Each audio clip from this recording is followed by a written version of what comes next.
Hazrat, he said they asked few people whenever they read the Holy Quran, they said towards the end of the recitation, Sadaqallahu al-Azim. And he has insisted on him that he must say this to glorify the truth of Allah Almighty. It's not essential for you to read this, because this was not the Sunnah of Rasulullah sallallahu alayhi wa sallam, who was the original Musaddiq of Quran. So why didn't he, after the recitation of the Quran, he used to say Sadaqallahu? This is a custom which developed later on by various Qaris. So I do not condemn this custom. If somebody says, let him say that.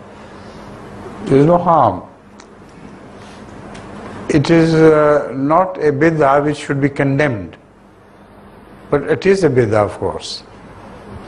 As far as the custom of Muhammad Rasulullah sallallahu alaihi wasallam, those who want is concerned, those who want to stick to that, that is much better.